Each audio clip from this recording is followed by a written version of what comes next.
everyone, my name is Sherry Gwynn. I'm a licensed professional counselor here at Marathon Health. I am available to do mental health counseling on Mondays, Tuesdays, Wednesdays, and Fridays from 9 to 2 p.m. while we're working from home. We can have a video chat or telephone chat, whichever you prefer. You can set those up through the portal or you can call our main number. Today we're going to talk a little bit about keeping your mental health intact while social distancing.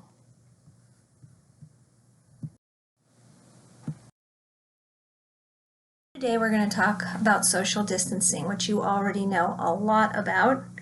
We're going to talk about normalizing our feelings, handling intense emotions, strategies for managing worries, tips and reminders, and I've included a couple of resources.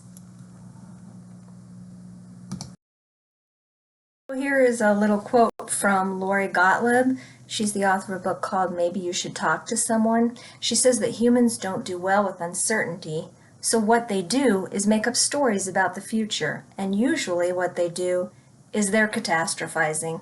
They don't make up happy stories. It's really important to stay present and not imagine something that hasn't happened. And that is certainly true. Doing right now is we're normalizing our feelings. We're feeling a lot of anxiety, and that's very common. We're doing a lot of worst case projections, thinking out what could possibly happen that would be the most terrible thing, and we really don't know what to do other than social distancing and maybe washing our hands a million times a day. So let's take a deep breath and talk about this very quickly. This slide's a little obvious, right? We all know what social distancing is by now. I think it's really important that we practice this, as it is a key to staying healthy and helping others stay healthy as well. Quarantine and isolation are too. It's kind of social distancing on steroids, right? And it can be very, very lonely. Here in Colorado, we're expected to do this at least through the end of this month, and possibly longer. Not fun. Okay, so I'm guessing some of these feelings look familiar to you. I think we've all experienced almost every single one of these feelings several times. It's almost as if we're grieving, but it's important to know that your reaction is normal and that you're not alone having these feelings and reactions. So anxiety is one of the biggest things that we're all feeling. We have anxiety over our health status and the status of those we love. We get anxious when we have to go shopping. We get anxious about not having enough food, medicine, or even toilet paper, which makes no sense to anyone at all. We're worried about our job security a little bit, and we definitely get anxious when we watch or read the daily news. There's also the issue of getting along with the people that we live with. That's become a little more difficult than it was before, and some people are feeling a disconnect with God or whatever their higher belief is, because some of us are feeling a little bit deserted right about now. That's not all. We're worried about how do we work and care for our children or our elderly parents. What can we do for our neighbors? We're worried about planning for the future. Can we plan a summer vacation? Will my kids ever return to school? Will my IRA ever have a number that's in the black? All of these things begin to weigh on us.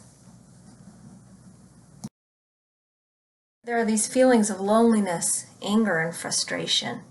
We feel cut off from the world and many of our loved ones. We're angry at those who aren't being careful to protect themselves and therefore protect you. And we're frustrated with our day-to-day life and our work activities. They don't flow the way they used to. And we feel so little control over our lives, we can't really even plan the future right now. I love this little quote: "You cannot wring your hands and roll up your sleeves at the same time." Yet we don't want to spend all of our time wringing our hands. Slide that indicates what we can control and what we cannot control. I think it would be a great idea to create a list like this of your own, where you put a circle inside of a bigger circle. In the outer circle, you can list all of the things that you cannot control. And in the inner circle, all of the things that you can control. It's really important to focus on what we can control and let go of the things we can't control. And by naming those things, it's easier to do. So take a second and write down some of these things and add a few of your own. Let's talk about some ways to manage intense emotions. First of all, it's important to recognize and feel your feelings and sit with them for a moment. Take a deep breath and really sit with it. Not for a long period of time, but for a period of time. You want to put your words to the feeling. I feel hurt, I feel scared, I feel helpless or hopeless. You want to remind yourself that this is just a feeling. It doesn't have power over you. It's just a feeling. You want to let your tears out. It's okay to cry. Sometimes crying doesn't even make sense. We just start crying and we say, whoa, where did this come from? Well, it's a lot of stuff we've been holding in for a long time. Let them out. That's healing. We want to recognize that no feeling lasts forever. Okay? If you fight or escape it, it will keep its power over you. So you have to accept it and then let it go. And of course, picture the feeling as a wave. I love this one. Just imagine the feeling kind of washing over you. It comes and then it goes. So I have already briefly touched on this, but I can't emphasize enough the need to avoid news. It is important to be informed. I recommend that each morning you read, not watch the news, preferably just headlines. You want to be informed, certainly, but then that's pretty good. Always use credible resources, something you consider credible. I like to read .orgs or .edus, but of course news is just news, so choose a news channel that you have trusted in the past and get the news from there. I would also recommend that you limit your Facebook, Twitter, all that kind of stuff. I've noticed that people tend to polarize there. It's either all good or all bad, and none of that is really healthy for us. So check in every now and then, set a timer. Don't spend more than 10 minutes on those things every day. I personally have cut them out completely. I'm sorry to my friends. I'll get back with you later. Okay, so it's also really important that you be your own advocate at this time. You really want to speak up and call your doctor if you're concerned. Marcy and Sylvia are standing by, waiting to help you with any of your medical concerns. We have Amy, our health coach, who can help you with nutrition, exercise, stress management, anything like that. I'm here as a mental health counselor, and we're all available to talk to you and work through anything that's going on. Don't forget to work with your local, state, and national health officials if you are quarantined or isolated, and find out where you can go to get help if you need it. Make sure you let us know or your primary care doctors know when you have medical needs so that we can help you with those prescriptions and things like that. Don't forget to ask questions. You also have access to a wonderful Live and Work Well program, which is the EAP program. So take advantage of that if you need to as well. Okay, here are some practical ways to cope and relax. Relax your body often by doing things that work for you. For some people, it's very relaxing to go for a run. For others, taking a nap would be better. But take deep breaths, stretch, engage in the activities that you enjoy. Engage all 5 of your senses, so something that you like to look at, perhaps a photograph or a painting, something that smells wonderful like a candle or boiling cinnamon, something that sounds lovely, good music, something that feels great. A pet is wonderful to feel, or a cozy blanket. Even your taste sense should be engaged, but carefully, because we're trying not to gain a ton of weight while we're stuck at home all day, every day. A big bowl of not buttered popcorn is a great healthy snack, or even if you need a little sugar treat, sucking on a piece of candy is okay. Just make a rule that you can't bite it so it lasts a long time. Don't forget to get regular restful sleep and maintain a schedule. Another wonderful idea when you're feeling particularly stressed is to think of 3 things that you can do right at that moment that will relax you, and then do them. These examples include a hot bath or shower, lotion on your hands, giving yourself a shoulder or foot massage, but really anything that would relax you can be on your list. Use stress management skills. It's really important that you take a break from what you're doing every day, whether you're working or just hanging out at home watching movies. Every hour, couple of hours, you need a 5-minute break. If you can take a longer break, take a walk or hike, but just getting fresh air, just stepping out on your balcony or front porch can make a huge difference. Share your feelings with a loved one or a friend. It's okay to talk about what's difficult. Always maintain a sense of hope and positive thinking, even if you have to fake it till you make it. I like the idea of journaling. There are 2 types of journaling we could do here. You could do a kind of a keepsake thing for your grandchildren. Hey, what's different and what it's like to be going through this really unique period in time. Or perhaps you'd like to do what I call a burn journal and just write all the horrible stuff you can possibly think of. Get it out of your head and onto the paper. And when you're done, you burn it, you flush it, you delete it. It's not for anyone to read. It's just to get out of your head. Connect with your spiritual beliefs. So what do your beliefs tell you about the world and suffering and life? And see if you get some comfort from that. The 4 M's: movement, mindfulness, meditation, and meaningful connection. All right, I cannot emphasize enough the importance of physical activity. Movement is a wonderful way to feel so much better. Being active does so much more than helping control our weight or build our muscles. Although it does those things too, it's an incredible tool in managing stress and anxiety. And let's face it, we are all feeling stress and anxiety right now. It has been proven that exercise works better to heal anxiety than any medication a psychiatrist could give you. So please get outside and move your body. And it doesn't have to be you running a marathon. Jump on your trampoline, ride your bike, garden. Just move your body. So let's talk about mindfulness. Using mindfulness to control your worries. Mindfulness is really the ability to be aware of your thoughts, your emotions, your physical sensations, and your actions. It only works if you stay in the present moment, though. That means not thinking about what happened yesterday or what will happen tomorrow, but just kind of dealing with what's going on right now. And this is the important thing to remember. You have to do it without judging or criticizing yourself. So you're going to make mistakes, and instead of saying, "Oh, you stupid idiot," you're going to say, "That's okay, I'll do better next time." That's all important parts of mindfulness. Also noticing your body sensations. So what are you feeling at the moment? What is my breathing doing right now? Put your hand on your chest and just feel what your heart is doing.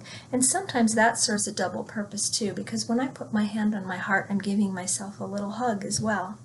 So again, no judgment. My heart is beating like crazy. Oh my gosh, what's wrong with me?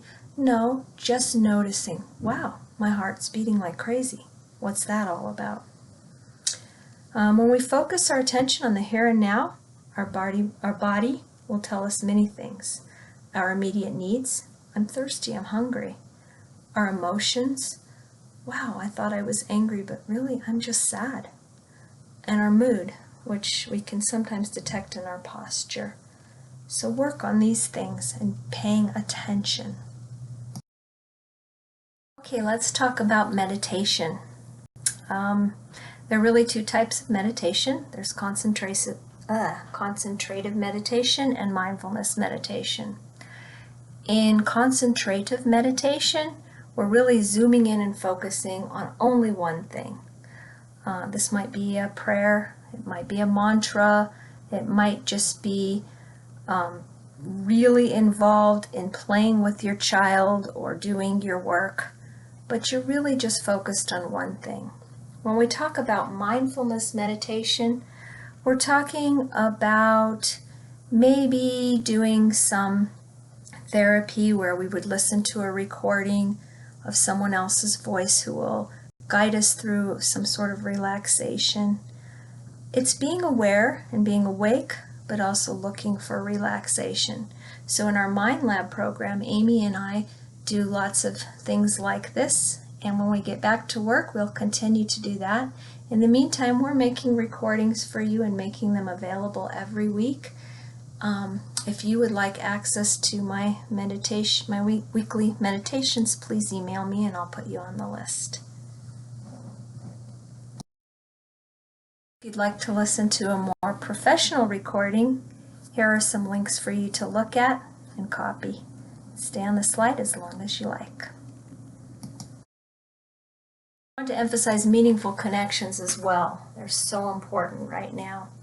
Yes, have difficult conversations if needed. Talk to your employer if you need to, discuss some of the stress you're feeling or your fears. But also, reach out to people. Ask for help or ask if you can help. Just because we can't get close to people doesn't mean we can't call them on our phones. It doesn't mean we can't drive by and look out our window and call to them from where you are. We need to be willing to make a difference in other people's lives and let other people make a difference in our lives. So pick up your phone and check on somebody that you haven't talked to or heard from in a long time. It could really end up being a very nice discussion. Keep in mind that social distancing does mean limiting physical space, but not social connection. We have to keep practicing those emotional and social connections. We have to reach out to others to prevent loneliness and isolation. So here's a suggestion. Call 3 friends or relatives just to see what's going on. Not text, call. This will reduce a lot of your stress. Also, I think it's a wonderful idea to share humorous videos, games, memories, and memes. We don't want to make light of a serious situation, but we kind of do because it really helps. And text and call and video chat, connect with loved ones. These are all great ideas for maintaining that physical distance but keeping a social connection. So here are some other suggestions, evidence-based options for limiting stress and fear and worry. Sleep, keeping a regular sleep schedule, getting out of the house for at least 15 to 30 minutes a day, stopping your caffeine intake by 3 p.m., which will help you sleep better at night.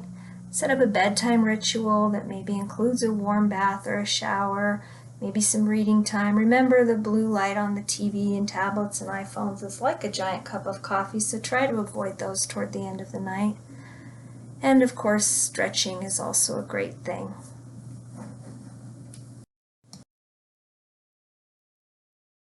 So a few other tips. Google. Google is your friend. Look for 100 things to do from home and try them all. Take a drive and pump up the music and roll down the windows. In Colorado, we're being asked not to drive if we don't need to, so that we don't get in a car accident and fill up hospitals. But drive carefully and drive. Make the most of working from home, listen to music, eat healthy snacks, create a comfy setting, pictures of loved ones, a pillow behind your back, feet up. You can be comfortable. I recommend, just as a side note, that you do shower every morning and put on your work clothes. It makes it seem more normal. You don't have to put on shoes per se, but put your pants on. Accept reality and focus on what we can change. Some people like the serenity prayer or a balance, acceptance, and change sort of an attitude. Look for hope in humanity. Look for stories of people helping each other. I have found some great websites, and I can email them to you if you'd like, but you can find them yourself too by just Googling happy news. Right now, the only news is COVID-19, but some of it is happy, but you have to look hard for that.